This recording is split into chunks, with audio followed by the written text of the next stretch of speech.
Hello বন্ধুরা, তোমরা সবাই কেমন আছো? আশা করি তোমরা সবাই ভালো আছো, সুস্থ আছো। আমিও তোমাদের দোয়ায় আর আশীর্বাদে ভালো আছি, সুস্থ আছি। বন্ধুরা, আজকে আমি করেছি ডিম আলুর তরকারি। খুবই শর্টকাট একটি রেসিপি, খুবই অল্প সময়ে হয়ে যায়। বন্ধুরা, এমন সব সাধারণ রান্নার ভিডিও পেতে মায়ের চ্যানেলটিকে সাবস্ক্রাইব করে পাশেই থেকো। আমি জানি আমার ভিডিওগুলো এত বেশি ভালো হয় না, তারপরেও চেষ্টা করছি ভালো কিছু করার। তোমরা যদি আমার পাশে থাকো তাহলে আমি অবশ্যই পারবো। নমস্কার বন্ধুরা, অন্নদার রান্নাঘরে তোমাদের অনেক অনেক শুভেচ্ছা। আজকে আমি তোমাদের সাথে শেয়ার করব ডিম আলুর তরকারি। চলো তাহলে শুরু করা যাক। Shortcut recipe. আমি প্যান আগে থেকেই বসিয়ে রেখেছি, দিয়ে দিচ্ছি সরিষার তেল।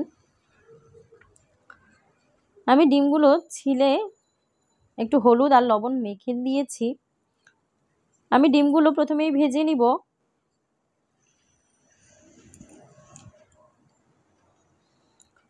ডিমগুলো একটু উল্টে পাল্টে ভালো করে একটু ভেজে লাল করে নিব, কারণ নয়তো আমার ডিম আলুর তরকারিটা ভালো লাগবে না দেখতে। ডিমগুলো অলরেডি ভাজা হয়ে গেছে, তুলে নিচ্ছি। এবার সেই তেলেই দিয়ে দিচ্ছি আলু কুচি। বন্ধুরা, আমি ডিম আর আলুটা একসাথে সিদ্ধ করে নিয়েছি। লেন্থি প্রসেস হবে, সেজন্য আমি সিদ্ধ করাটা দেখাইনি তোমাদের। আমি আলু আর ডিমটা একসাথে সিদ্ধ করে নিয়েছি। আলুগুলোকে টুকরো টুকরো করে কেটে নিয়েছি। দিয়ে দিচ্ছি একটু হলুদ আর একটু লবণ। একটু ভালো করে মিক্স করে দিচ্ছি। আলুগুলো ভাজা হয়ে গেছে, তুলে নিচ্ছি। আলুগুলো একটু ভেজে নিলে ডিম আলুর তরকারিটা খেতে দারুণ লাগে। তোমরা যারা খেয়েছো তারা তো খেয়েছো, যারা খাওনি তারা অবশ্যই একবার হলেও ট্রাই করো এভাবে। আমি সেই একই তেলে দিয়ে দিচ্ছি পেঁয়াজ কুচি। পেঁয়াজের পরিমাণটা একটু বেশি করে নিয়েছি, তোমরা চাইলে কম বেশি নিতেই পারো। পেঁয়াজটাকে একটু ভেজে লাল করে নিব।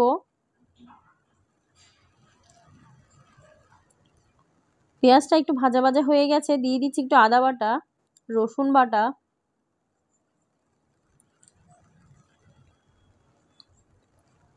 দিয়ে দিচ্ছি কাঁচামরিচ বাটা। এবার একটু নেড়ে ভালো করে মিক্স করে দিচ্ছি। দিয়ে দিচ্ছি মশলাটা কষানোর জন্য একটু জল। দিয়ে দিচ্ছি স্বাদ মতো লবণ, একেবারে দিয়ে দিচ্ছি। দিয়ে দিচ্ছি 1 চামচ হলুদের গুঁড়ো,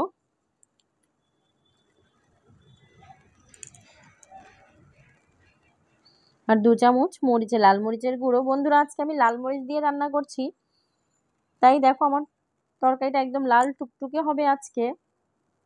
আমার মশলাটা কষানো হয়ে গেছে, দেখো উপরে তেল উঠে গেছে। ভেজে তুলে রাখা আলু আর ডিমটুকু দিয়ে দিচ্ছি। নেড়ে ভালো করে মিক্স করে দিচ্ছি। আবার ঢেকে দিচ্ছি কিছুক্ষণের জন্য। যেহেতু আমার আলুটা আগে থেকেই সেদ্ধ আছে, সেহেতু আমার রেসিপিটা রান্না করতে এত বেশি সময় লাগেনি। দিয়ে দিচ্ছি বল ধুয়ে বাকিটুকু জল।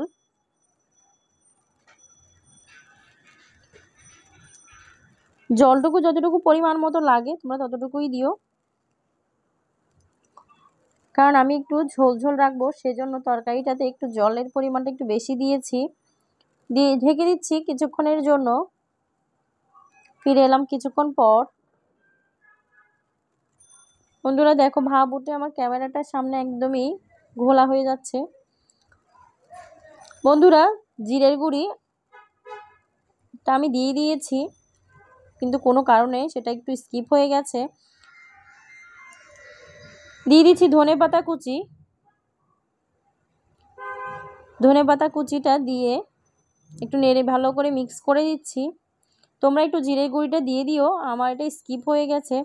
বন্ধুরা দেখো, পরিবেশন করেছি, সত্যি দেখতে যতটা কিউট হয়েছে খেতেও কিন্তু ততটাই ভালো হয়েছে। তোমরা অবশ্যই শর্টকাট রেসিপিটা একবার হলেও ট্রাই করে দেখো। সবশেষে বলবো বন্ধুরা, যদি আমার ভিডিওটা যদি ভালো লেগে থাকে তাহলে অবশ্যই চ্যানেলটাকে সাবস্ক্রাইব করে মায়ের পাশেই থেকো, কারণ তোমরা যদি এই মায়ের পাশে থাকো তাহলে এই মাটা অনেক কিছুই করতে পারবে। হ্যাঁ বন্ধুরা, আমার মা অনেক স্বপ্ন নিয়ে এই প্ল্যাটফর্মে এসেছে বা আমিও এসেছি। তোমরা যদি আমার একটু পাশে থাকো তাহলে আমি অনেক দূর এগিয়ে যেতে পারবো। সবশেষে বলবো বন্ধুরা, তোমরা সবাই ভালো থেকো, সুস্থ থেকো, কারণ সুস্থতাই হচ্ছে পৃথিবীতে সব